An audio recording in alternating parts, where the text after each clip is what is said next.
Hello, beautiful outcasts. Hello, misunderstood masterminds. The problem they couldn't silence. The truth teller they tried to erase. Welcome back to the moment they swore would never come. The moment you rise, not from the ashes, but from the furnace they locked you in. And now the smoke spells your name. They tried to laugh you out of the room, didn't they? Gaslight, ghost, discredit, repeat. That was the whole game plan. They said you were dramatic. They said you were delusional. They said, let it go. You're overthinking it. But you didn't overthink it. You oversaw it. You overlived it. You felt every lie scrape across your sanity like barbed wire wrapped in a smile. And now, oh now, they found the proof. Undeniable, unshakable, unburyable. Their hands are trembling, their voices shaky. They're calling you now, not to apologize. No, they're calling to negotiate redemption. They want a reset, they want peace, they want to make things right. But here's what they don't get. You didn't want to be right. You wanted to be heard. You wanted to be believed. You wanted them to look you in the eye and say, I see you. But they saw you. They just didn't like what the truth did to their fantasy. So they threw stones, hoping you'd drown in the river of your own doubt. And now, they're on their knees, dripping in the same river, choking on the same truth they tried to drown you with. You don't need revenge. You became the proof. You embodied the receipts. You outlived their narrative. Every whisper behind your back. You turned it into a war cry. Every door they slammed shut. You built your own damn cathedral from the splinters. Let's not sugarcoat it. They lied. They gaslit. They let you suffer, knowing the truth, because your pain was more convenient than their accountability. And now, they're squirming in your silence. They want to clear the air. Nah, they want to escape the smoke. See, vindication doesn't come with violins and soft apologies. It comes with revelation. It comes with the shattering of illusions. It comes when your name rises out of the fire and theirs falls into it. Because you were the alarm in a room full of sleeping egos. You were the storm warning before the hurricane. And they chose to laugh until the flood took everything they built on the bones of your pain. But let's pause for a second. Let's talk about you, because you didn't break. Even when your voice cracked, even when your hands shook, even when your heart begged you to just disappear. You held the line. You sat with the truth when no one else would. You danced with the ghosts they left behind. And when no one showed up to carry you, you carried your own damn soul. You taught yourself to smile with cracked teeth. You stitched your own wounds with threads made of fire. You learned to watch them without reacting. And that drove them madder than anything. Because silence, oh, silence is loud when you were the only one who knew the truth all along. And now that silence, it's deafening. Because it's backed by the proof. They're begging, not because they're sorry, but because the mirror finally cracked. And your reflection was the only one not distorted. You were never crazy. You were just ahead of your time. You were never too much. You were just too real for their comfort zone. And now, they're learning what it feels like to sit in the dark you survived in. But you've made peace with the shadows. You became fluent in pain. You found power in solitude. And now, baby, now you walk with a different kind of silence. The kind that echoes, the kind that terrifies, the kind that doesn't beg. It commands. So here you are, on the other side, vindicated, not by their approval, not by their tears, but by the undeniable evidence that you were right. You were never the villain in their story. You were the author of a truth they couldn't handle. And now, the books open, and everybody's reading, so go ahead, stand taller, speak slower, smile darker. You don't need closure. You are the finale. Let them spin in circles, trying to rewrite the past. You're already writing the sequel. And this time, you're the storm, the thunder, and the flood. And baby, they better learn to swim. They called it drama until it spilled on their doorstep. They mocked your instincts until it became their emergency. They asked you to chill while you were burning alive in the heat of what they denied. And now that it scorched their reality, oh, now it's serious. Now it's valid. Now they want to talk. They want to clear the air. They want to come clean. What they really mean is they want your forgiveness without facing your fury. They want your grace without tasting the grit. They want your peace, your calm, your forgiveness, your silence. The same silence they violated over and over again, while you screamed the truth in the only language you had left, survival. You weren't crazy. You were clairvoyant. You weren't angry. You were awakening. You weren't overreacting. You were oversensing a room built on undertruths. But here's the delicious part. They can't erase the timeline anymore. You documented it in scars, in sleepless nights, in the 1,000-yard stare you perfected while they smiled through the sabotage.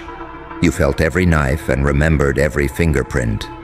And now that the lights are on, those fingerprints glow like neon gilt across their reputations. Suddenly they want to hold hands. Suddenly it's all, let's not dwell on the past. But you're not dwelling. You're displaying. You're showing the before and after. You're walking, living, undeniable proof of what it means to crawl through hell and come out holding receipts in one hand and your rebuilt spine in the other. It's wild, isn't it? The same ones who left you gasping for air are now choking on the truth you exhaled. The same ones who said you were too intense are now drowning in their own shallow lies. And the ones who laughed the loudest when you broke, they're whispering apologies into the void, hoping you'll throw them a life raft made of grace. But your grace isn't free. It was purchased with pain. Every ounce of your forgiveness has interest on it. You bled for that stillness. You bled for that smile. You bled for the clarity that now makes you look untouchable. They don't want to fix what they broke. They want to feel better about breaking it. But this isn't a redemption arc for them. This is a recognition arc for you. Because you didn't just survive betrayal. You evolved inside of it. You became sharper in the silence. You became dangerous in the dark. You learned to sit with your scars like old friends and say, yeah, we made it. They wanted to rewrite the narrative. But you memorized the original manuscript, word for word, lie for lie, fake smile for fake hug. And now you wear it like armor. Because you figured it out, didn't you? They never feared your lies. They feared your truth. They feared that once people saw what you saw, they'd have to admit they helped hide it. They feared exposure, feared your voice, feared the moment the lights hit your side of the story and the shadows shifted in your favor. You don't need revenge. You are the reminder. You are the walking headline of what happens when the underestimated decide not to shrink anymore. You don't yell now. You don't argue. You don't explain because you've outgrown the need to convince anyone. You just exist in your truth so loudly it makes their guilt sweat. And when they look at you now, they don't see the same person they tried to break. They see the version of you they were praying would never wake up. That version is standing up straighter, speaking softer, but with weight, looking through them, not at them, and smiling, not with joy, but with clarity. The kind that says, I'm not here for revenge. I'm here to outlive your lies. They weren't prepared for what silence does to someone who's already been through the noise. They weren't prepared for what happens when the exile becomes the observer, and the observer starts documenting patterns like a surgeon with a scalpel. You watched, you learned, you let them underestimate you in real time, while you memorized the choreography of their manipulation, every eye roll, every fake concern, every public smile paired with a private dagger. You got real good at acting like you didn't notice. You became fluent in playing dumb just to keep the peace they never intended to give you. You watered yourself down just to make their egos feel tall. You folded just to keep the room calm until your spirit snapped like a rubber band pulled too tight by too many unspoken truths. And the moment you let go, that snap sent shockwaves, not because you changed, but because you finally stopped pretending for their comfort. You stopped editing yourself to fit the script they wrote without your consent. You stopped making yourself small just to protect people who would have watched you disappear without blinking. They missed the old version of you, the quiet one, the agreeable one, the one who swallowed landmines and smiled through the explosions. But that version died in the fire they lit. The ashes built someone else. Someone with no more room for denial, no more bandwidth for guilt-tripping games, no more patience for emotional shoplifters trying to steal your peace and call it reconciliation. They think the proof is the paperwork, the screenshot, the confession. But the real proof is in your posture, in how you look at them without flinching, in how your energy no longer waits for theirs to feel safe, in how you walk into the same room and their chest tightens, like your existence is a mirror they can't dodge. You turned your pain into posture. You turned your breakdowns into boundary lines, and now your very presence is a reckoning. You don't raise your voice. Your existence does it for you, because you've crossed that invisible line, the one where you stop wanting closure and start demanding accountability, where you stop looking for validation and start handing out reality checks, silent ones, paid in full, where you stop asking, why did they do this to me, and start saying, look what I survived in spite of them. They don't know how to speak to this version of you, the one who doesn't flinch, the one who doesn't rush to make them feel okay, the one who doesn't fill awkward silences with soft words and second chances, the one who just stares back with a calm that feels like judgment even though you're just breathing. You stopped explaining your pain to people who heard your scream and chose to play deaf. You stopped offering clarity to people who benefited from misunderstanding you. You stopped asking for closure from architects of chaos who built the storm and then acted shocked when you got struck by lightning. There's a different tone in your silence now. It's not confusion, it's not defeat. It's something heavier, something surgical, like you've seen everything you need to see and there's nothing left to prove. Like the jury's back, the verdict's been read, and the only sentence left is distance. You're not mad, you're not bitter. You're just finished.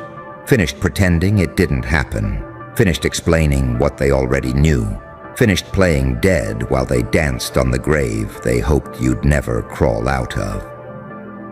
They watched you crawl, assumed you'd never walk again, and built their confidence on the belief that you were done. They got comfortable in your silence, comfortable knowing you were too tired, too shattered, too pushed to the edge to fight back. They mistook your exhaustion for surrender. They didn't realize you were just saving your breath for something bigger than explanations, because you weren't silent out of weakness. You were storing voltage. You were charging in the dark. You were becoming something else entirely, something colder, something clearer, something you don't come back from. The way they treated you wasn't an accident. It was strategic. It was measured. They didn't need proof that you were right. They already knew. They just needed everyone else to believe you were wrong. Because that's how they kept the spotlight off the mess behind their smile. They did everything in soft tones and polite phrases. Everything just vague enough to deny. Everything just clean enough to stay innocent. But your gut took notes. Your skin remembers the weight in every room. Your eyes remember the way they avoided yours when the mask slipped. You played dumb to survive. You played calm to keep the peace. But underneath the surface, you were tracking every flicker, every glitch in their performance. And while they counted on your collapse, you were building your comeback in silence. Not the kind of comeback that needs applause, the kind that shows up in your presence, the kind that shifts the temperature of a room without you saying a word, the kind that makes the people who called you too much suddenly not enough in your shadow. They didn't just try to erase you, they tried to rewrite you, turn your pain into a punchline, make your truth sound like an overreaction, turn your history into a glitch in the system instead of a feature they helped code. But you didn't delete the evidence. You became the evidence. Walking proof that no matter how much they try to polish the lie, truth ages better. Truth grows teeth. Truth waits. And when it shows up, it doesn't knock. It walks in fully formed, wearing your scars like medals, and stands behind you while their stories shake in their throats. You started showing up different, not louder, not flashier, just undeniable. You walk with the rhythm of someone who already buried the old you and made peace with what had to die in the process. You wear discomfort like armor. You make eye contact like a mirror they can't escape. You speak with pauses that sting more than any scream. They're not scared of what you'll say. They're scared of what you won't say. Because silence from someone who holds the truth. That silence is a sentence. That silence is a sword. That silence is everything they tried to pretend didn't exist, finally standing still and staring right at them. That silence wraps around you like a force field, not fragile, not passive, intentional. Every breath you take without defending yourself is a message they can't unhear. You don't need to scream the truth anymore. You are the truth now, walking, breathing, untouchable proof that their version of you was a lie built on borrowed time. They played the long game, hoping you'd cave, hoping you'd implode from self-doubt, hoping that your need to be loved would outweigh your need to be whole. But you stopped trying to win their affection the minute you realized affection built on erasure is just manipulation in makeup.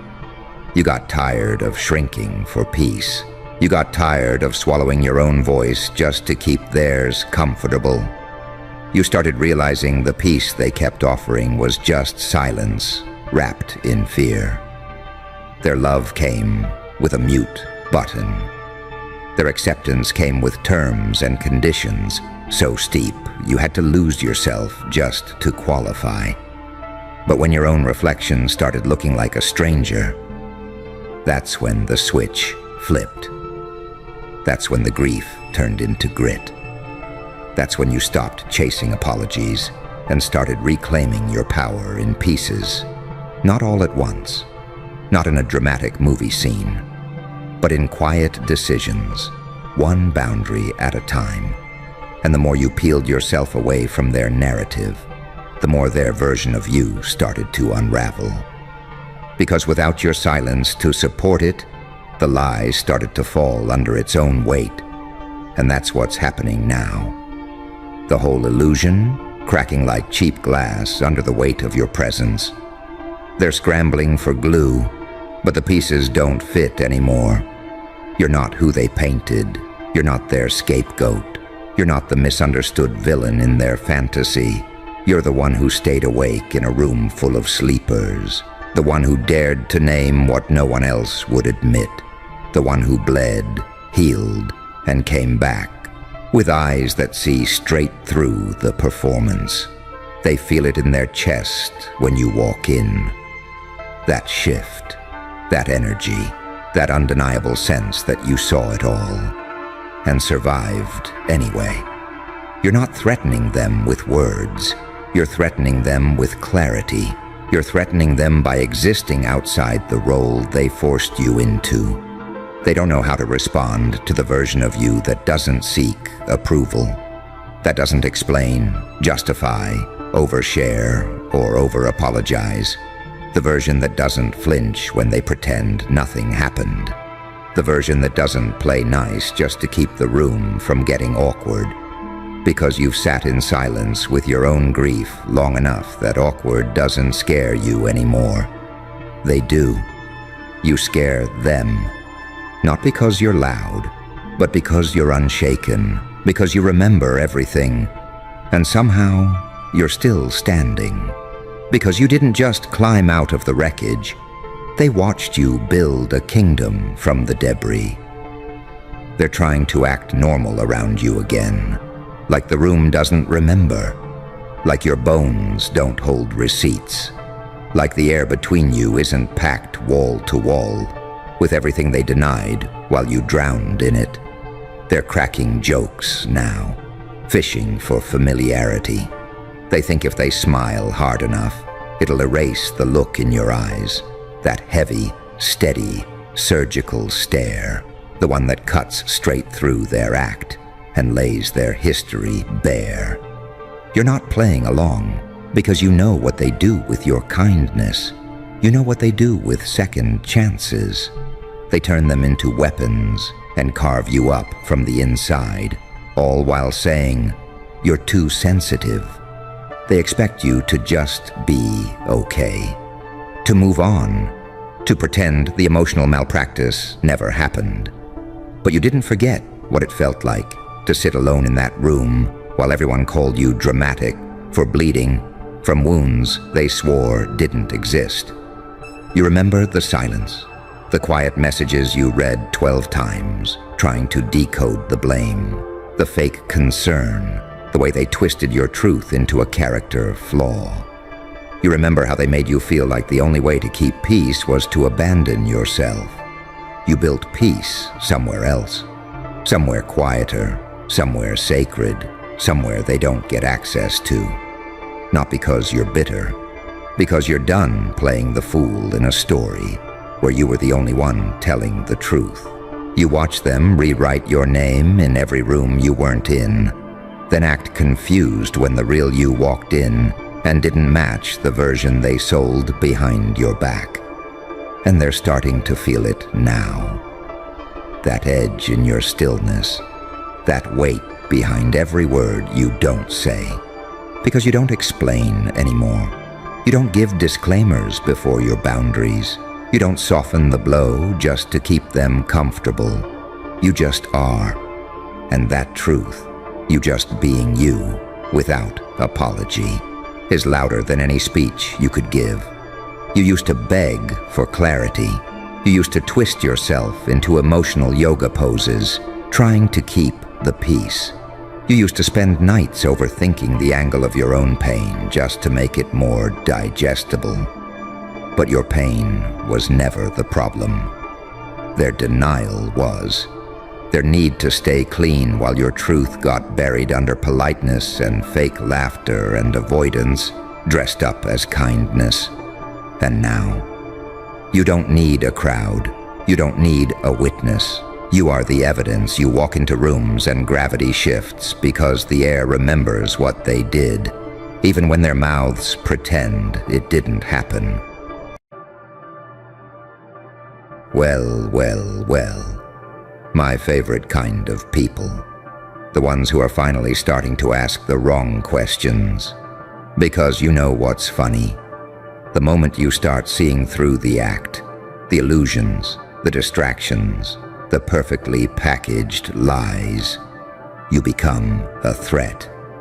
Not to the system, not to the rules, not to the world, but to the ones who built it. The people who knew the truth, gone, buried under a pile of unfortunate accidents and redacted reports. They screamed until their throats bled, and no one listened. And now, you're next, because you looked, because you asked, because you noticed the glitch in the pattern everyone else just accepts as wallpaper. You woke up, and now there's no going back. See, you weren't meant to see the cracks. You were supposed to scroll, to swipe, to buy, to comply. You were supposed to smile politely while choking on your own silence, but you didn't. You saw something, felt something twist in your gut, heard the whispers behind the noise, and now you're wide awake in a world that depends on you staying asleep. Let me tell you something real, brutally real. This world does not reward clarity. It punishes it. Clarity gets you labeled unstable. Awareness gets you called crazy. Truth gets you disappeared. You're not paranoid. You're correct. They want you to think it's all coincidence, that you're overthinking, that maybe you should just calm down. But you're not paranoid. You're just finally seeing what they want, hidden. The game isn't fair. It never was. Some people get to rewrite history, while the rest of us get erased from it. You think the people who vanished were weak. No. They were strong enough to speak. Too strong. And so they were deleted, not by bullets, not by bombs, but by shame, by silence, by burnout, by a society that made them feel crazy for caring. Sound familiar? But here's where it gets interesting. You're still here. They couldn't erase you, not yet, and that should terrify them, because you've got something the others didn't. Not luck, not protection, not some safety net woven by privilege. You've got rage and clarity, and nothing left to lose. You know now that playing by their rules is a one-way ticket to nothing. You work, you smile, you nod, you obey, and then you disappear like the rest. But what if, just what if, you didn't? You've been marked, so be unforgettable. You think being a target is a curse? It's a gift. Because once they've marked you, once they've circled your name in red ink and whispered, "This one knows too much," you have one job: become unerasable. They want you to stay quiet, scream louder. They want you to disappear. Make sure your shadow stays burned into their walls. They want you to doubt yourself, become undeniable. Because if you're going down, you might as well go down, carving holes in their system. You don't need saving. You're not broken. You're dangerous. You're what happens when a pawn realizes it was never a pawn at all. It was a knife disguised as a chess piece. And knives don't ask for permission. You want to make it out of this alive. Stop begging for validation from people who feed on your obedience. Stop trying to fit into a system that is designed to break you. Stop apologizing for your fire because it makes the plastic people sweat. Burn louder, burn brighter, and burn with purpose. You see the machine now, so break it. Every time you feel that pressure on your chest, every time you hear that voice saying, "Keep your head down, don't make waves, you don't matter," know that it's not your voice, it's theirs. It's the code they implanted. It's the software you never asked for. So delete it. Delete the guilt. Delete the doubt. Delete the fear. Rewrite your own code. You're not a statistic. You're not collateral. You're not the next in line to be erased. You are the virus they couldn't contain, the echo that refuses to fade, the truth with a spine and a grudge. And if they're coming for you, make them regret it. This is the part where most people run. But not you. You face the flood. You smile in the storm. You become the kind of chaos they can't algorithm away. So if they've decided you're next, then let them come. Let them come and find a monster they made by trying to bury a message. Let them see what happens when someone like you stops apologizing for existing. You're not here to survive. You're here to haunt. And trust me, they'll remember you. They'll remember the silence you shattered with nothing but a voice full of fury and a mind they couldn't mold. They'll remember how you walked through the fire they set, laughing like it was your stage.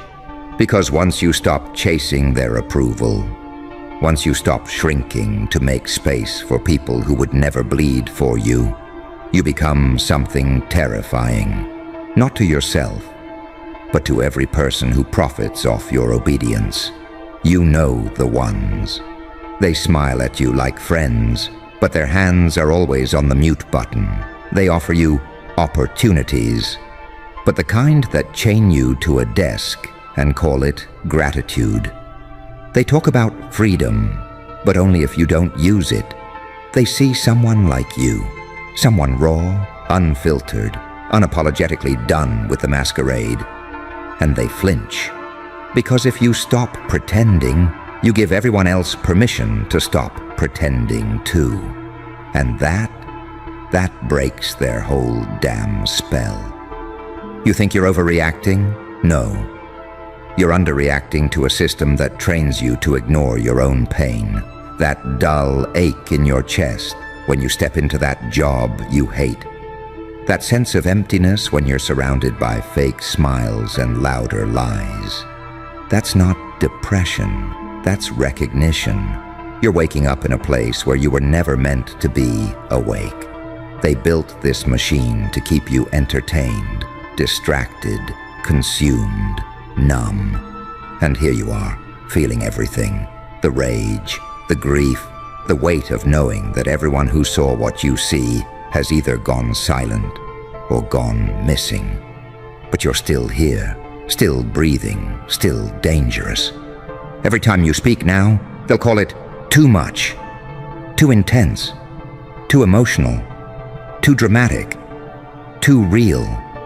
Because the truth isn't polite.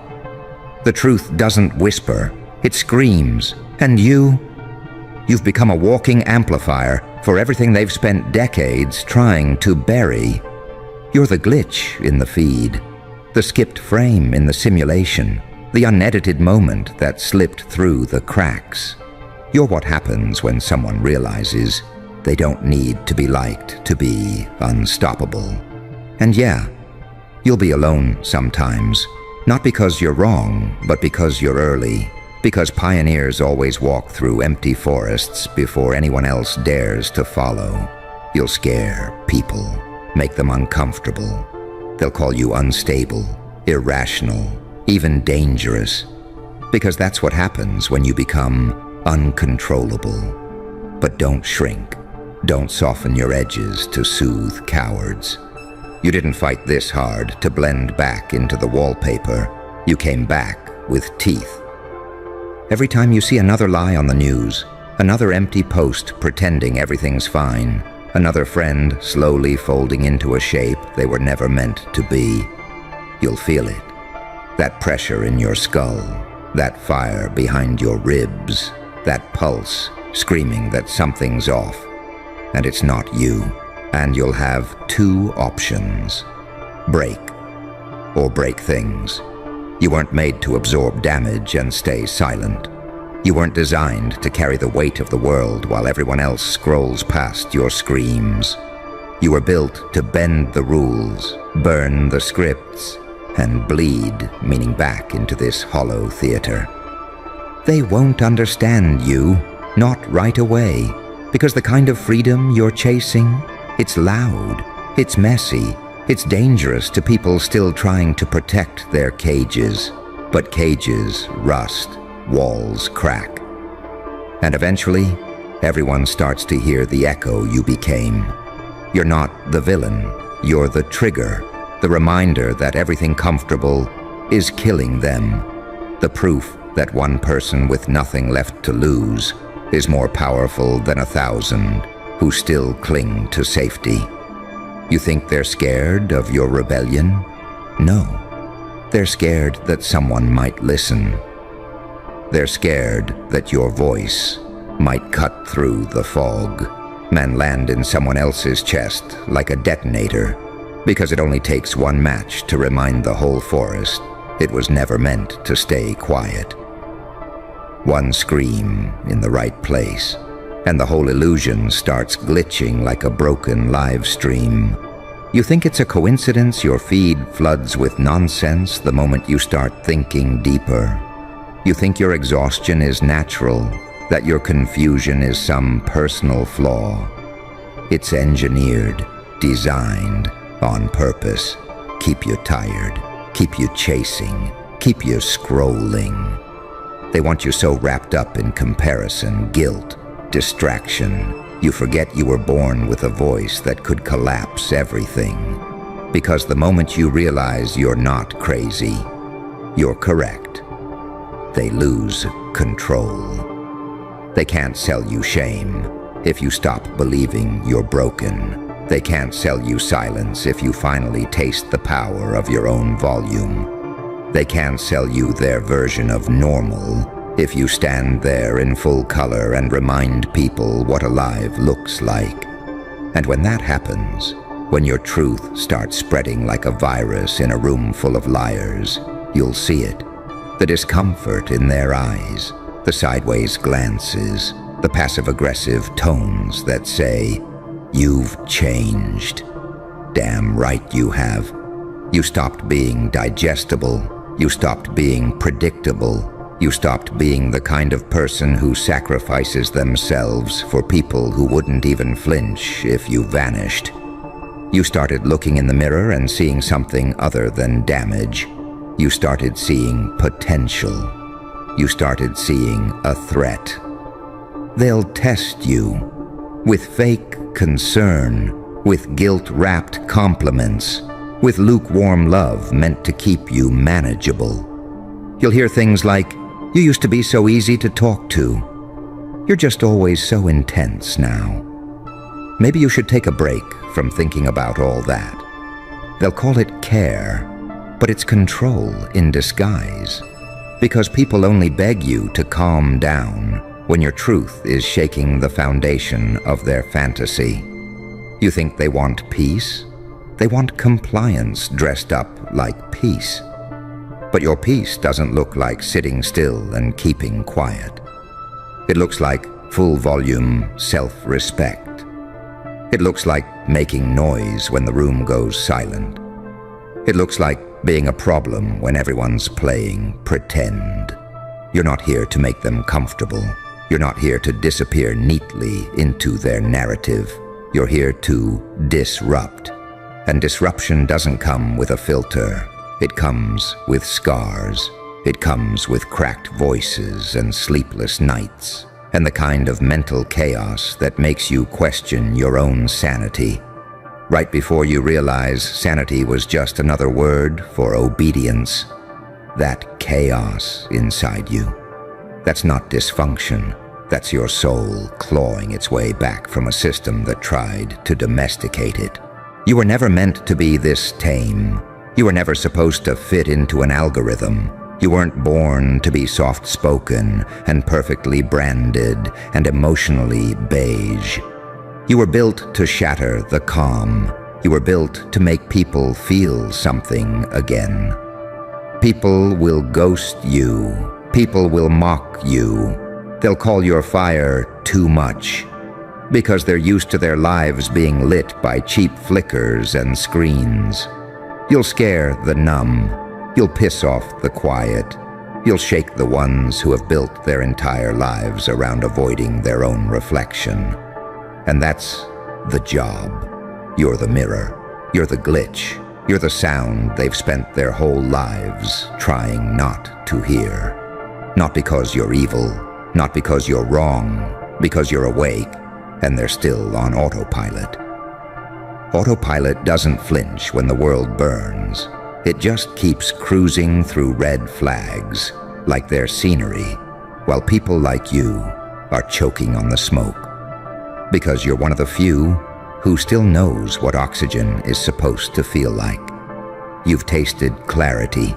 And once that hits your system, you can't go back to breathing filtered lies through a smile. You're not addicted to chaos. You're allergic to fake peace. You're not angry for no reason. You're responding to a world that keeps rewarding masks while punishing every soul that dares to take theirs off in public. You're not too much. You're just standing next to people who've dimmed their own light for so long that anything real feels like an attack. They'll say you've changed, but that's just code for you stopped lying to make me comfortable. They'll say you're dramatic, but that's what people call you when your presence exposes how numb they've become. They'll say you're overthinking because the moment you actually start asking the questions that matter, they lose to control the narrative. And the truth is, you were never meant to play the role they wrote for you. You were never supposed to be the quiet one, the agreeable one, the polite little shadow who smiles while shrinking. They needed you small, because small doesn't threaten the structure. Small doesn't tip the balance. Small doesn't get remembered. But you cracked open, and something loud and raw and absolutely unforgettable crawled out of that version of you that used to beg for crumbs of validation from people who didn't even clap when you bled for them. You don't owe anyone your silence, not your family, not your boss, not your so-called friends who only show up when you're digestible. You don't owe this system your sleep, your creativity, your compliance, your mind. They trained you to feel guilty for existing at full volume, trained you to smile while rotting, trained you to call it growth, when you're really just erasing yourself to fit in better. You were taught to hate your own depth because shallow people drown in it. You were taught to second-guess your instincts, because if you trusted them, you'd walk right out of the cages. They spent years decorating. You were taught to keep your voice low, your opinions softer, your presence thinner, because they knew the minute you decided to take up space, everything would shift. You're not crazy, you're cracked open, and cracks are where the light gets through, but they're also where the fire leaks out. You don't need to be calm, you need to be clear. You don't need to be liked, you need to be unignorable. You don't need another self-help quote. You need permission to finally believe that the anger you feel, the restlessness, the wild urge to tear it all down and start from ash.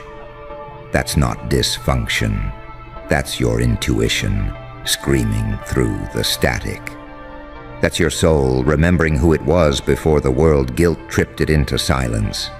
That's your real voice buried under decades of be nice and stay small and don't make trouble, sharpening itself in the dark, waiting for you to finally say enough. Enough of dimming yourself just to make fragile egos feel safe enough of biting your tongue, so the room can stay fake and functional enough of swallowing your instincts like they're poison when they've been the only thing keeping you alive in a world designed to numb you. You weren't put here to keep things peaceful. You were born to disrupt the spell, to slap people awake with nothing but your presence, to pull the curtain down while everyone else is clapping for a performance that's been hollow for years. You feel out of place because the place was built to keep you out. Every structure you've tried to belong to was designed without someone like you in mind, because someone like you can't be owned, can't be boxed, can't be bribed into silence with shallow praise and temporary comfort. They don't hate you because you're loud. They hate you because you're honest, and they've built entire lives on the illusion that honesty is too expensive to afford. You ever wonder why everything starts falling apart the second you stop pretending? Why people get weird when you stop performing their favorite version of you. Because truth doesn't entertain, it interrogates, and you've become a walking interrogation they can't mute or delete. You make them question their choices, their stories, their sacrifices. You remind them they gave up their fire in exchange for security, and deep down they know it was never worth it. That's why your name doesn't get brought up in certain rooms anymore. That's why your messages get ignored. That's why people twist the narrative to make it look like you're the unstable one. Because it's easier to call you difficult than admit you're just done dancing for scraps. There are people who will never forgive you for waking up. People who needed you to stay broken because your healing exposes the parts of them they're not brave enough to face. They'll call it ego. They'll call it rebellion. They'll call it being too much. But it's not too much. It's finally enough.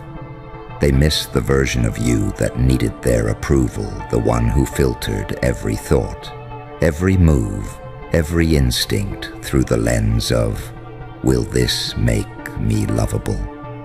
That version is gone, and what's left is someone with nothing left to prove someone who doesn't need to be chosen because they've already chosen themselves. You're dangerous now, not because you're violent, but because you know who you are when nobody's watching. You've met yourself in the silence, in the breakdowns, in the long nights, where the mask finally cracked and you realized you were never broken, just buried under rules that were never made for people like you, buried under dreams you didn't even want, buried under guilt that was passed down like an inheritance and shame that was never yours to carry. But something shifted and you stopped asking for directions from people who've never left their cages. You stopped shrinking just to fit inside frameworks that were designed to strangle you quietly. You started taking up space unapologetically, awkwardly, loudly, even when your voice shook, even when your knees buckled, even when everything in you screamed to just go back to normal. But you couldn't, because once you've tasted truth, you lose your appetite for lies. Lies taste like routine when you've been fed them your whole life, marketed as maturity, dressed up as discipline, and labeled success by people too afraid to admit they settled for survival over self. You watch them sell out slowly, piece by piece, trading their spark for a paycheck, their voice for a brand, their soul for a seat at a table that was never built to feed them. You were supposed to follow, to imitate their grin and bear it blueprint, to stay in line, to perform gratitude, for crumbs, to rehearse, I'm fine, until even you believed it. But something in you snapped, and it wasn't a breakdown, it was a breakthrough.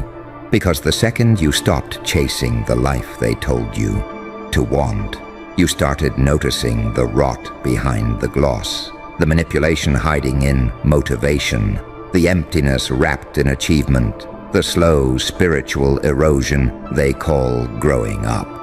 You started seeing the patterns, the way they build systems that punish curiosity and reward compliance, the way they weaponize shame to keep people too busy judging themselves to ever question the blueprint, the way they gaslight your instincts with phrases like, that's just how it is, and you're being too sensitive, and maybe you're the problem. You started realizing the problem wasn't you. It was the mold. You were never meant to fit the mask you were forced to wear, the story you were pressured to play a role in, even when the script was killing you. You were never unstable. You were underfed, understimulated, underestimated by people who couldn't see past your refusal to stay silent. You feel heavy because you're carrying awareness, and awareness is expensive. It costs relationships, it costs comfort, It costs the bliss of ignorance, but it gives you something they'll never know again. It gives you authenticity, the kind that doesn't need to be sold or repackaged or shrink-wrapped into a highlight reel. The kind that doesn't apologize for being intense or direct or emotionally messy, because real doesn't wear makeup for the camera.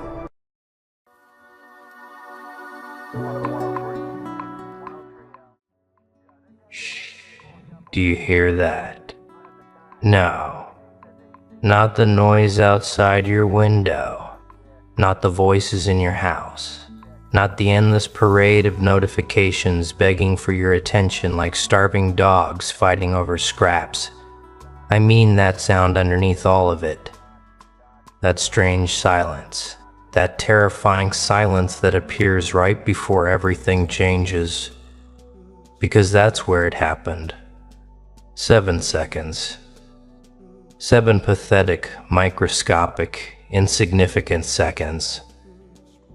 The amount of time most people waste deciding what video to click next. The amount of time it takes for someone to destroy a dream. The amount of time it takes for someone to become one. And somewhere in those 7 seconds, a man stood in front of a world full of experts, critics, analysts, doubters, parasites, spectators, and professional cynics, and put his legacy on the line. Not because he was certain, not because he was safe, but because he understood something you have been desperately trying to avoid your entire life. The future does not belong to the smartest. It belongs to the most dangerous. And dangerous doesn't mean violent. Dangerous means unpredictable. Dangerous means becoming impossible to calculate. Dangerous means forcing reality itself to hesitate before deciding what to do with you. You see, everybody tells you to become consistent, predictable, reliable, safe. But every revolution in human history was started by someone who terrified the system because nobody could predict their next move. Think about that. The world worships certainty, yet every breakthrough comes from uncertainty. The world praises stability, yet evolution is born from chaos. The world teaches obedience, yet every legend was created through rebellion. That's the paradox. That's the joke. That's why they call me the Joker. Because the punchline isn't funny. The punchline is that everything you've been taught to avoid is exactly what you need. Pain, humiliation, failure, rejection, isolation. Those aren't obstacles. Those are laboratories. Every scar on your mind is unfinished technology. Every betrayal is intelligence gathering. Every heartbreak is an upgrade disguised as a funeral. But you keep treating pain like an enemy. Pain isn't your enemy. Pain is the last honest teacher left. Look around. Everybody wants motivation. Nobody wants transformation because transformation is ugly. Transformation means the version of you that exists today has to die. Not physically, psychologically. The weak version, the needy version, the version addicted to approval, the version checking whether people like them, the version terrified of being misunderstood. That version has to go. And here's the part nobody tells you. Its death hurts a lot, because identities don't leave quietly. They scream, they beg, they negotiate, they convince you to stay small. They whisper. Just be normal, just fit in, just stop trying, just survive. And most people obey. Most people spend their entire lives decorating cages. They call it comfort. They call it realism. They call it maturity. But underneath all those sophisticated words is one ugly truth. Fear. Pure fear. Fear wearing a business suit. Fear wearing a smile. Fear pretending to be wisdom. And then there's you. You. The person watching this. The person who keeps feeling something strange, something difficult to explain, something that refuses to die. You know what it is? Potential. Not the cute motivational poster version. The terrifying version. The version that keeps you awake at night. The version that whispers, what if you're capable of much more than this? What if this isn't your final form? What if the life you're living right now is only the tutorial level? That thought scares people, not because it's impossible, because it might be true. And truth is dangerous. Truth destroys comfortable lies. Truth burns bridges to places you secretly know you were never supposed to stay. Truth forces evolution. That's why people attack dreamers. Not because dreamers are weak, because dreamers are contagious. A single person who refuses to surrender becomes evidence. Evidence that excuses are optional. Evidence that limitations are negotiable. Evidence that the impossible might just be a crowded waiting room full of cowards. And cowards hate evidence. That's why they'll laugh. Let them. They laughed yesterday. They'll study you tomorrow. They'll mock your vision. Then they'll copy it. They'll question your decisions. Then they'll imitate them. They'll call you crazy. Then they'll pretend they believed in you all along. Human nature is fascinating. People don't trust transformation until they can profit from it. Remember that. The crowd loves winners, but it tortures the process that creates them. Which brings us back to those 7 seconds. Because history changes in moments, not decades. Moments. The decade only notices afterward.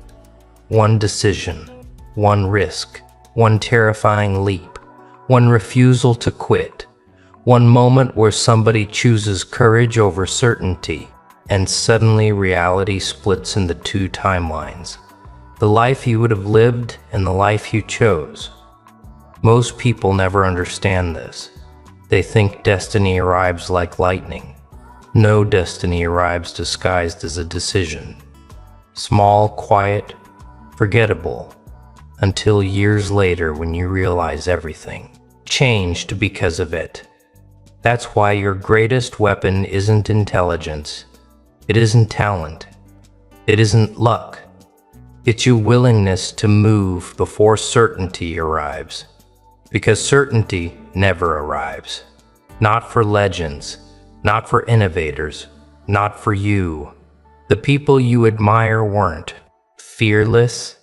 They were simply more afraid of regret than failure. Read that again inside your soul. They were more afraid of regret than failure. Failure hurts. Regret haunts. Failure leaves scars. Regret wounds prisons. Failure teaches, regret tortures. One makes you stronger, the other makes you old before your time. So which one are you carrying? Which ghost follows you? The ghost of action or the ghost of hesitation? Because hesitation is a predator, it waits, it studies, it feeds on your potential one day at a time until eventually you become a spectator in your own life.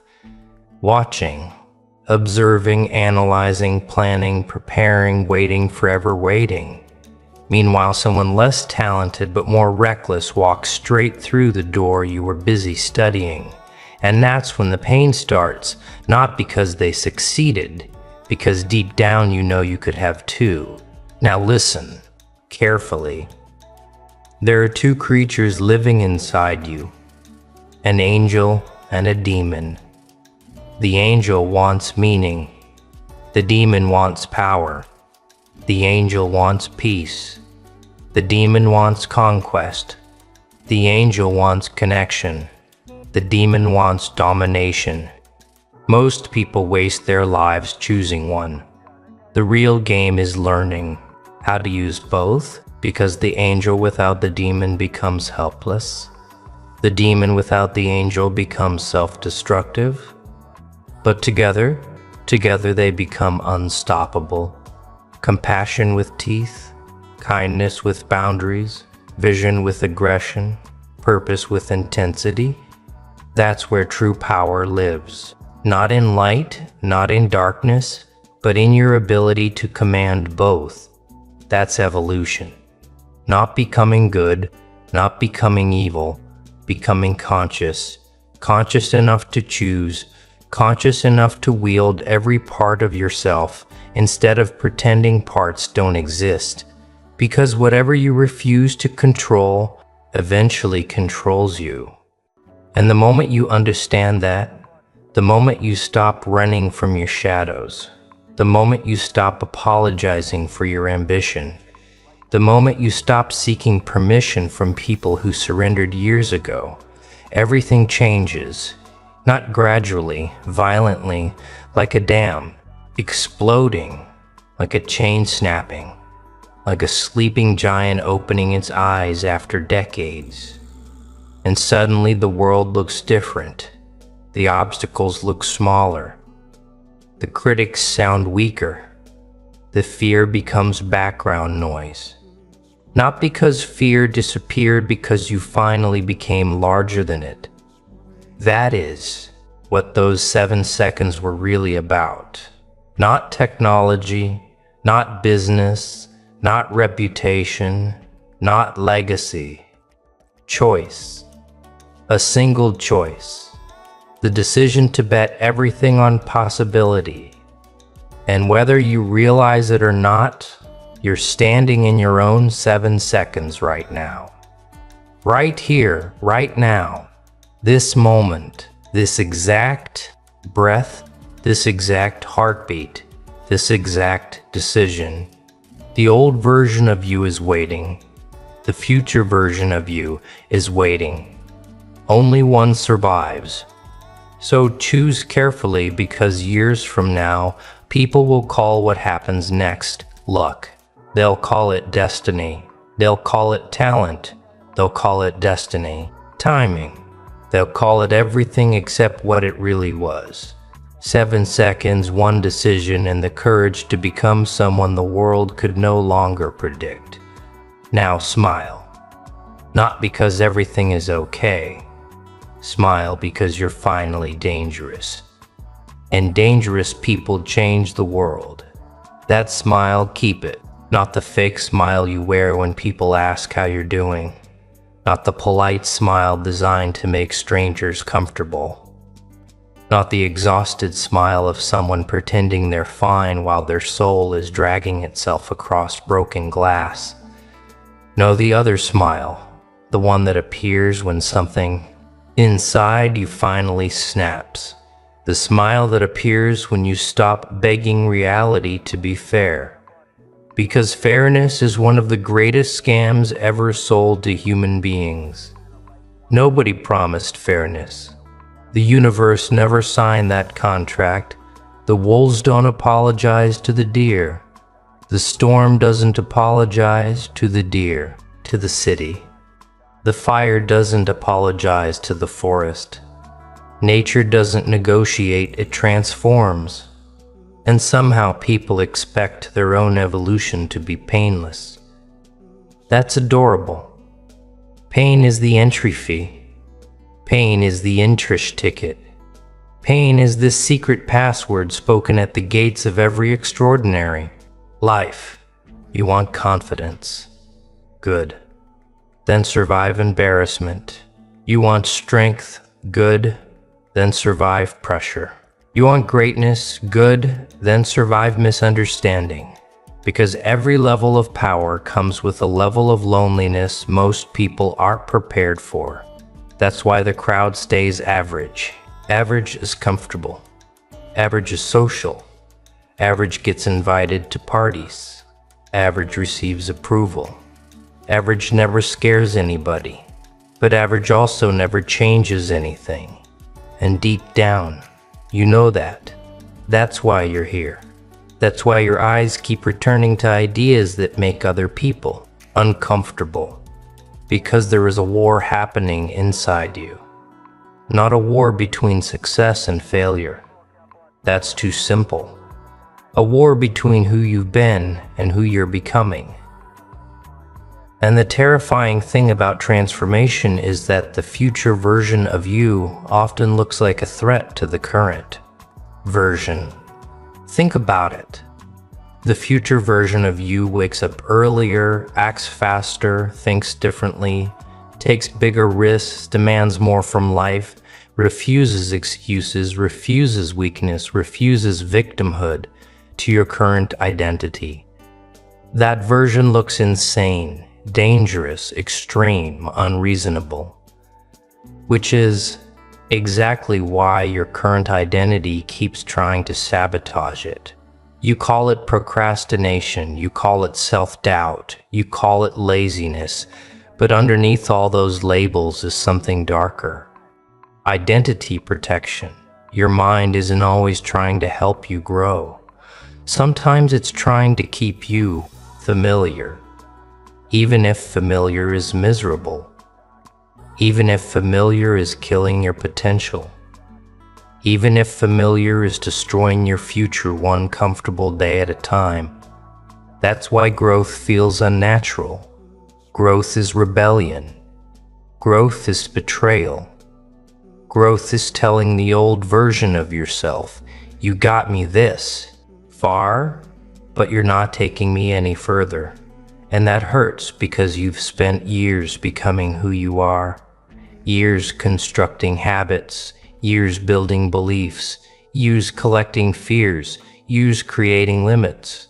Then one day you realize most of them aren't even yours. Someone gave them to you. A teacher, a parent, a bully, a failure, a heartbreak, a humiliating moment you never recovered from. And suddenly you're carrying prisons built by ghosts. Ghosts who aren't even present anymore. Yet they still influence your decisions, still shape your future, still dictate your confidence. That's insanity. Absolute insanity. Imagine letting a stranger hold the steering wheel of your car for 20 years. You'd never do it. Yet people let old wounds drive their lives every single day. One rejection from 10 years ago, still driving. One betrayal from childhood, still driving. One betrayal from childhood, still driving. One failure nobody remembers, still driving. One criticism spoken by someone irrelevant, still driving. And then people wonder why they feel stuck. Of course you're stuck. You're trying to move forward while dragging a graveyard behind you. So let me ask you something. What happens when the chains break? What happens when the ghosts lose their authority? What happens when the memory remains but the emotional ownership disappears? That's when things become interesting. That's when people start calling you different. You've heard that word before, haven't you? Different. It's almost always meant as an insult before it becomes a compliment. Funny how that works. The same people who worship legends would have mocked them before they became legends. Human beings have a strange addiction. They want originality after it's proven. Before it's proven, they call it stupidity. They want courage after it succeeds. Before it succeeds, they call it recklessness. They want vision after it wins. Before it wins, they call it delusion. The crowd is rarely early. The crowd is usually late. Very late. That's why you cannot use applause as a compass. Because if you wait for agreement, you'll die average. If you wait for validation, you'll die unfinished. If you wait for certainty, you'll die waiting. You have to become comfortable moving through darkness. Not because darkness is pleasant, because darkness is where creation happens. Look at the seed buried. Look at the diamond crushed. Look at the star exploding. Everything powerful is born from pressure. Everything meaningful is forged inside conditions that would make weaker things collapse. So why would you be different? Why would your evolution be exempt?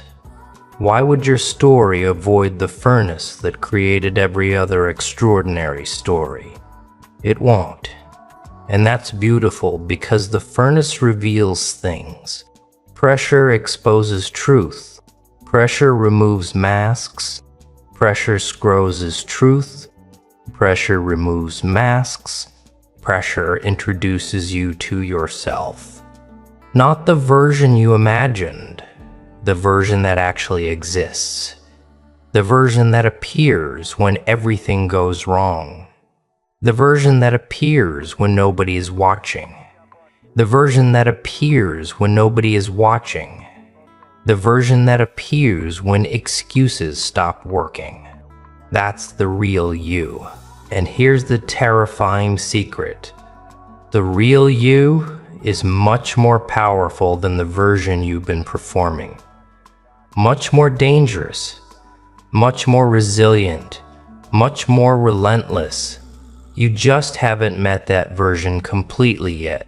Life keeps trying to introduce you through chaos. Through setbacks, through pain, through failure, through humiliation. But every time the introduction begins, you run. You escape. You distract yourself. You numb yourself. You scold. You consume. You avoid. And the introduction gets postponed again and again and again until one day reality corners you. No exits, no distractions, no shortcuts, no escape routes. Just you and the person you've been avoiding becoming. That's the moment that changes everything. Not when you win. Not when you succeed. Not when you become famous. Not when people finally believe in you. No, the moment everything changes is when you stop negotiating with your own potential. When you stop saying maybe later.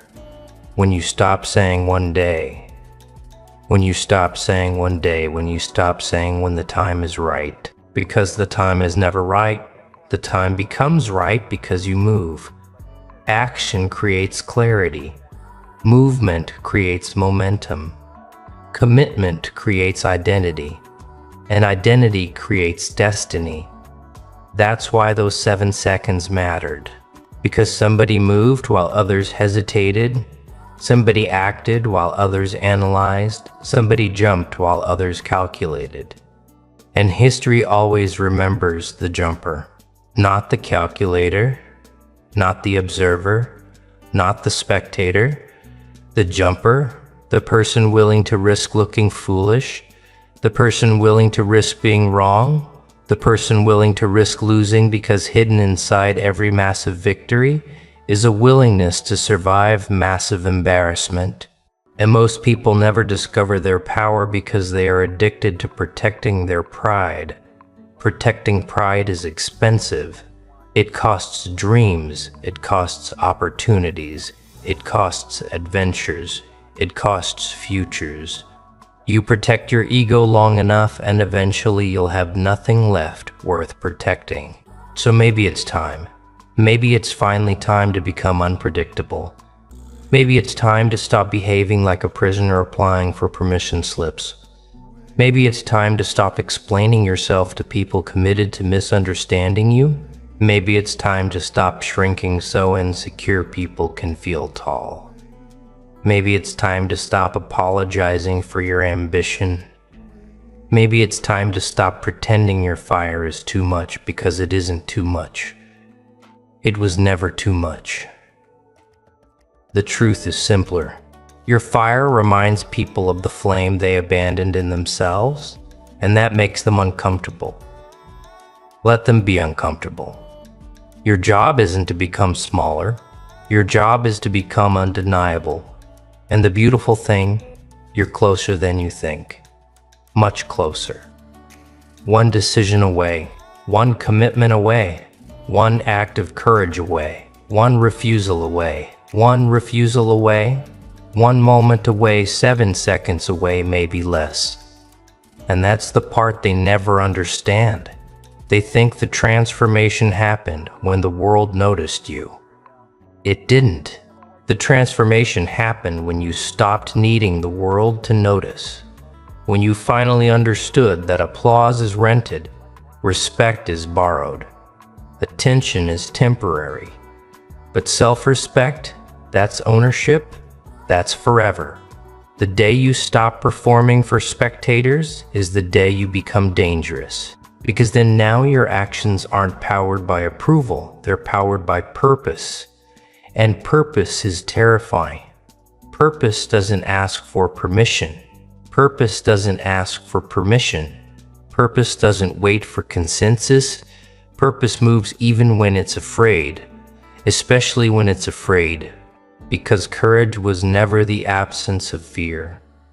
Courage is fear chained to a mission. Remember that the angel inside you wants to create. The demon inside you wants to create. The demon inside you wants to conquer. For years they've been fighting, pulling you in opposite directions. But tonight they shake hands. The angel gives the demon a reason. The demon gives the angel the strength. And suddenly you're no longer divided, you're focused, you're aligned, you're becoming. Not the version people expected, not the version people wanted, the version you were always supposed to be. The one hidden underneath the doubt, underneath the fear, underneath the years of conditioning, underneath the voices telling you to stay small. That version is waking up right now, and that's why those 7 seconds mattered. Not because a man risked his legacy, because they revealed something about yours. Every life contains a moment where comfort and destiny stand in the same room. A moment where safety asks you to stay and greatness asks you to jump. Most people choose safety. That's why history only remembers a few names. The few who jumped, the few who bet on themselves, the few who stared into uncertainty and smiled. So when this ends, when the screen goes dark, when the noise returns, ask yourself one question. If your future was watching you right now, would it be proud of your next move? Or would it be begging you to finally stop hesitating because the clock is already ticking? The 7 seconds have already started. And somewhere in the distance, the person you're capable of becoming is waiting. Not patiently, not forever. Waiting for you to make the decision that changes everything. Now go and make reality nervous.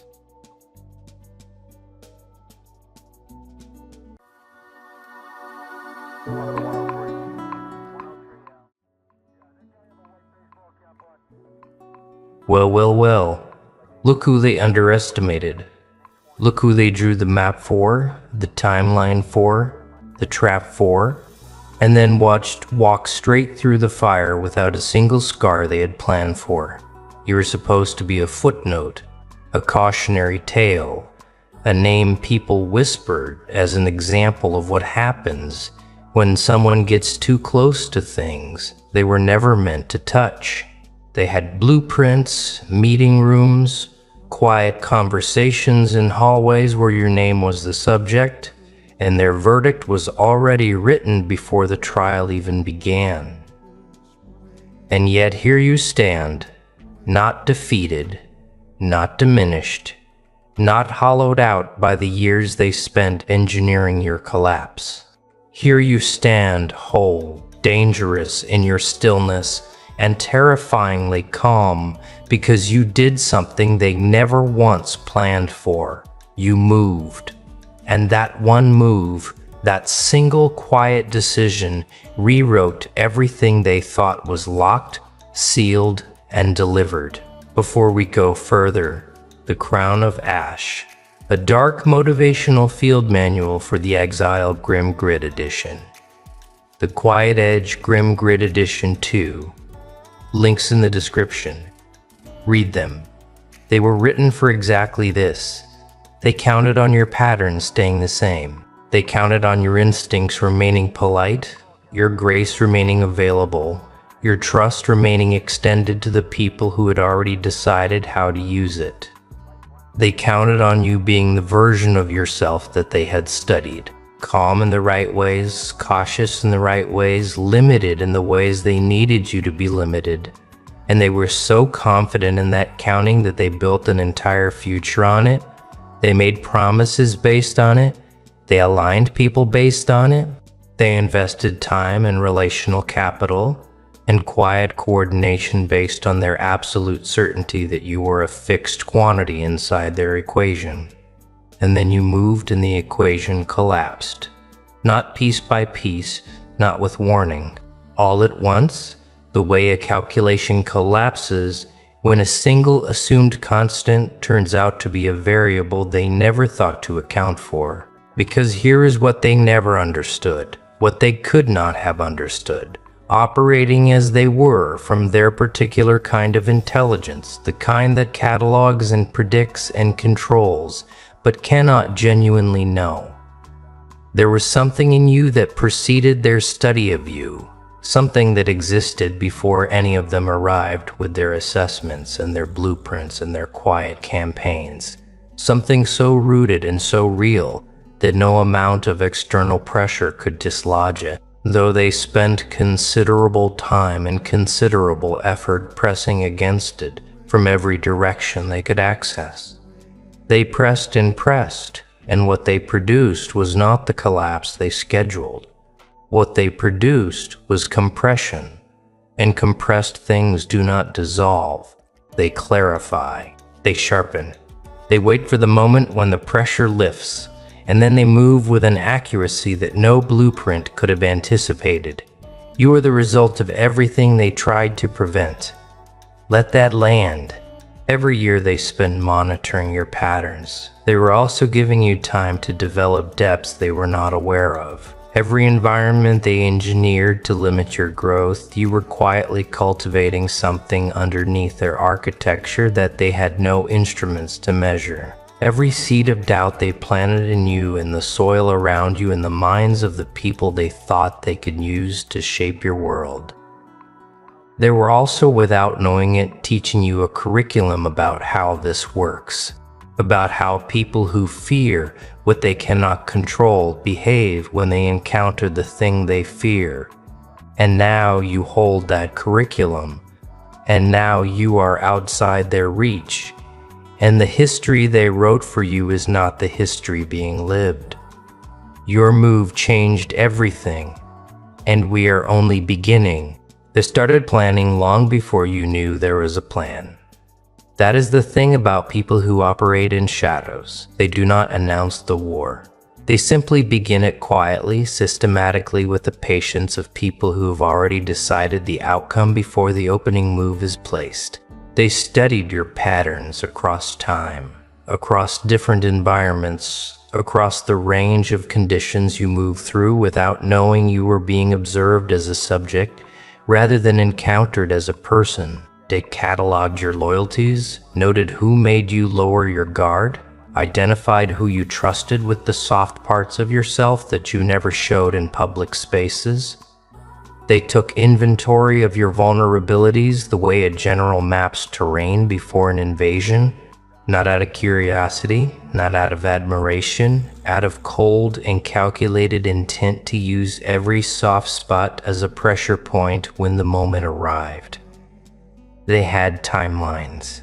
They had conversations with people you called allies in rooms you were not invited into, building a shared language about you that was designed to shape the way those people saw you before they even saw you.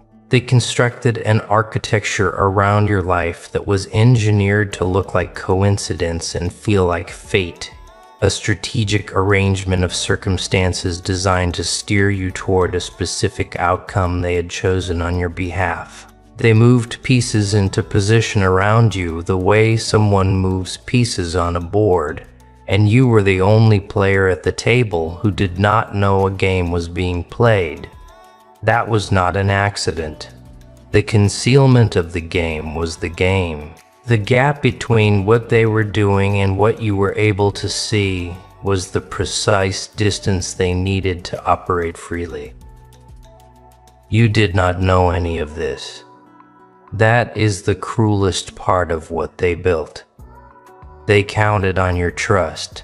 They counted on the fact that you were the kind of person who does not assume the worst, who extends grace before suspicion, who believes that the people in proximity to you are operating from something at least adjacent to decency. They weaponized your goodness. They used your integrity as the blind spot through which they moved. Every conversation that landed slightly wrong, every moment where something deep in your instinct said, wait. But your reasoning overruled it because you did not yet have the full picture. Those were not coincidences. Those were their fingerprints right there in plain sight. The whole time you could not see them because you were being real in a room full of people performing a concern they did not feel. They assigned roles, someone to get close, someone to report back, someone to plant the doubt in your mind that maybe you were the problem. Maybe the discomfort you felt was your own instability and not the smell of something rotting beneath the floor. They rehearsed narratives about you in advance of any evidence, so that if you stayed calm, it proved their suspicion, and if you broke, it proved their narrative, and if you questioned, it proved your instability. There was no version of you they had not already written a verdict for. Every door available to you inside their design led to the same room, a room with no windows, a room they built with your name on it before you ever took a single step in their direction. But they built it without factoring in the one thing no blueprint can contain: the real you. There is a kind of move that cannot be prepared for, not because it is dramatic or loud or announced with the sound of someone who knows they are winning, but because it is quiet. Because it comes from a place so deep inside a person that it registers not as strategy, but as nature. You made that move. You made it in a moment when everything around you was specifically calibrated to pull your worst self to the surface, to make you reactive, to give them the version of you they had been patiently waiting for so they could point at it and say, there is who they really are. The pressure was real. The engineering was sophisticated, and instead of breaking on the timeline they had scheduled, instead of reacting in the direction their architecture demanded, you did the one thing no blueprint in the history of control has ever successfully contained. You went still. Not the stillness of someone who does not understand what is happening around them. Not the stillness of someone frozen by confusion or paralyzed by the weight of what they are facing. The stillness of someone who sees the entire board. The stillness of someone who recognizes that in a room designed entirely around your reactivity, the most powerful move available is to simply refuse to be reactive. That stillness was not passivity. It was a decision, conscious, deliberate, made from the deepest part of you in real time under conditions designed to make that depth inaccessible. And the moment you made it, the architecture around you had nothing to attach to. The plan required your reaction as its next input. And when that input was withheld, the entire mechanism stalled. And then from that place of stillness you moved. Not in revenge, not in exposure, not with the performance of someone who has finally decided to show the world what was done to them. You moved in the direction of your actual truth. You made a decision rooted in principle rather than pain. Chose a direction that aligned with something real inside you rather than one designed to damage them or elevate you in the eyes of anyone watching. That is the move that history cannot be written around. Not because it was bold in the way that performed boldness is bold, but because it was genuine and a landscape that had been running entirely on performance for as long as you could see in every direction. You walked into their equation as your actual self, and their equation had no variable for that. It simply broke. The aftermath was not immediate. That is what they never tell you about real moves. They do not always announce themselves with instant dramatic consequences that everyone can see. The reversal was quiet. It was the growing silence in rooms that had previously hummed with plans about you. It was the slight recalibration in how certain people position themselves in your vicinity. It was the moment when the people holding their breath for your scheduled collapse realized that the schedule had lapsed and the collapse had not arrived.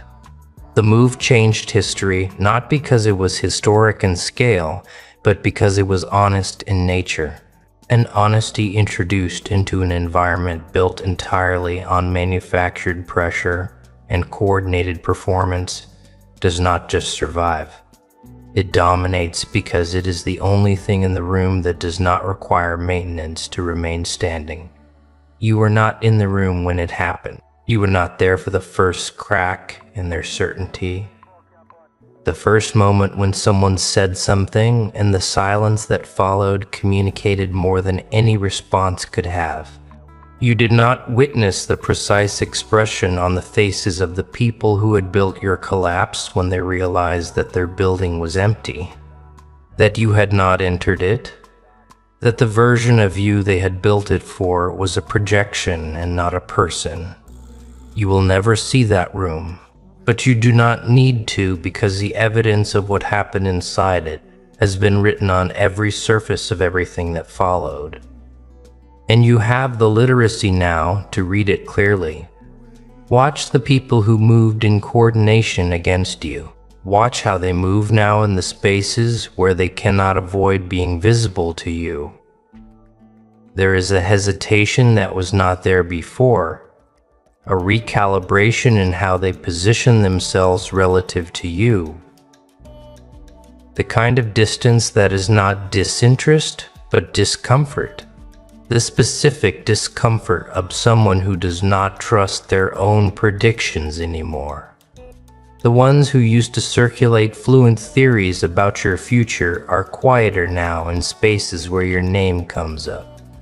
The ones who used to orbit you as if studying you now give you more room than feels natural. These are not accidents of social geometry. These are the involuntary readjustments of people who have realized that the map they were using no longer matches the terrain. They are recalculating not because they have suddenly developed respect for you in any pure sense, but because you have become genuinely unpredictable to them. And unpredictability in someone you organize to control is not merely inconvenient. It is threatening at a level that goes deeper than strategy. There is something more personal in what they felt when the realization arrived, more uncomfortable than strategic embarrassment, more lasting than the frustration of a failed plan. Because in order to build a blueprint for someone's collapse, you have to have already decided specific things about them, that they are weak in knowable ways, limited in mappable ways, that they will always choose the comfortable option over the courageous one, the safe path over the true one, the performance over the principle. You have to have looked at a full human being and reduced them to a set of predictable inputs and outputs. And when that person defies the reduction, when they demonstrated depth that your model had no room for, the collapse is not just strategic, it is ontological. The worldview that justified the planning collapses alongside the plan. And that is not a small thing to carry. It follows people into spaces they thought were private. It arrives uninvited at moments they thought were safely removed from the situation. They will revise the narrative. They are practiced revisionists, and they will find a way to reorganize the story so that their position within it remains defensible. They will say the circumstances changed. They will attribute your move to factors external to you, to luck or timing or variables that had nothing to do with the quality of your character or the depth of your nature, because acknowledging that you outmove them by simply being yourself would require a candor that people who operate through control are not architecturally capable of. But underneath every revision, underneath every retelling and retelling, the truth persists in them the way truth always persists in the people who witnessed it. They planned everything. Your move changed history, and in the private hours they know it, especially when they are performing otherwise. People talk about power as if it always announces itself loudly, as if the most powerful presence in any room is the one occupying the most space with volume and declaration and visible force. But you learn something in those years of being their subject. In those years of living inside an architecture designed to use your speech against you, you learn that silence, real silence, not the silence of someone with nothing to say, but the silence of someone who has made a clear decision about who deserves the truth and found the people around them wanting. That silence is the most disorienting force available in an environment built entirely on your reactivity. They needed your words the way a parasite needs a host. Every move they made was calibrated to draw language from you that they could repurpose for their architecture. Every orchestrated misunderstanding was a request for your explanation. Every planted doubt was an invitation to defend yourself. Every strategic piece of social pressure was designed to make you open your mouth and provide the raw material they needed for the case they had already decided to build. And the more clearly you began to see this design, the more your silence transformed from something involuntary, the silence of someone hurt and unsure of what to say, into something deliberate, a refusal, active and principled, and rooted in a clear-eyed assessment that you were not going to provide testimony in a proceeding you had never agreed to participate in. You stopped performing for an audience that had already written your review before the curtain went up. Something extraordinary happened when you stopped. The absence of your explanation created a space that they were compelled to fill. Because people who are trying to build a case against someone they are studying cannot function in the absence of material. When you stopped supplying the material, they were forced to project. And projection, when it comes from people operating from guilt and the need to control, tells the truth about the projector and not the projected upon. Every narrative they invented to fill the silence you created was a confession about themselves. Every assumption they broadcast as fact about your inner life was a description of their own interior. Your silence became a mirror, and what it reflected back at them was not what they expected to see. It was not you, it was themselves. And that reflection arriving in the space where your explanation used to live unsettled them in ways they are still managing. This is the architecture of the silence that no blueprint accounted for.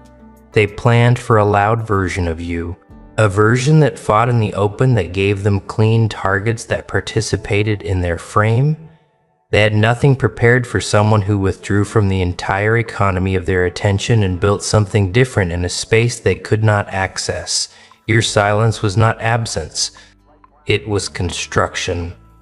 In every moment you chose not to explain yourself to people committed to misreading you, you were building something that they could not see and therefore could not reach. A clarity uncontaminated by their narrative. A sense of self rooted deep enough to stand without their validation. A version of yourself capable of the move that changed everything. And they handed you every single resource you needed to build it. Every time they tried to crack you open and found only stillness where they had scheduled noise. There is a specific and particular cruelty in what they planted. Not the cruelty of open hostility, which at least has the honesty of declaring itself. The cruelty of seeds. Doubt introduced early when you were still soft enough to receive it without immediately recognizing it for what it was. Dressed in the language of concern, delivered in the register of people who want the best for you, embedded in moments of apparent vulnerability and care. You might want to be careful about how you come across. People have been saying things. I'm only telling you because I want you to succeed. Seeds designed not to cause immediate visible damage, but to grow slowly over time, to become indistinguishable from your own internal voice, to make you doubt yourself from the inside, so they never had to break you from the outside. That is the most sophisticated version of what they do, and it worked for a time in the ways it was designed to work. You carried those seeds longer than you will ever be fully comfortable acknowledging. You carried them in the way you second-guessed your instincts at critical moments when your instincts were right, in the way you dimmed yourself in rooms where your full presence would have been exactly what was needed, in the way you apologized for things you had not done and deferred to opinions that had not been earned, and softened the edges of truths that deserved to be sharp. You watered their seeds with your own self-examination. You gave them the light of your attention at moments when that attention should have been turned toward the work you were here to do, the relationships that were actually nourishing you, the future they were trying to ensure you never believed you deserved. You were generous with yourself in one direction and suspicious of yourself in another. And the line between those two directions had been drawn by them, not by you. But here is what they could not have anticipated when they chose the soil for their seeds. The soil was already occupied. Something was already growing in you long before any of them arrived with their calibrated concerns and their strategic doubts. Something that preceded every relationship they later poisoned, every environment they subsequently salted, every version of yourself they spent time trying to make you abandon. Not a philosophy, not a belief system they could deconstruct with argument. A knowing, quiet, persistent, not always accessible in the loudest moments, but never absent. The kind of knowing that exists underneath every layer of manufactured doubt like bedrock underneath topsoil. Unmovable. Patient in the way that only the genuinely real are patient. The kind of knowing that does not announce itself. It simply waits. When the move happened, when the moment arrived that required something deeper than strategy, that knowing was there exactly where it had always been, under every seed they planted, under every layer of doubt they cultivated, under every version of yourself they had encouraged you to doubt. Fully intact, fully available, fully yours. And what grew from the combination of that original knowing and everything they had subjected it to was not what they had planted. It was not collapse or diminishment or the comfortable, manageable version of you they had been trying to produce. The doubt became discernment. The isolation became depth. The pressure that was applied to break you open became the force that compressed you into something more concentrated, more precise, more fundamentally yourself than you would have been without it. They planted the conditions for your undoing. What grew was your clarity. And there is not a version of their strategy that could have predicted that outcome because it emerged from something in you they never had access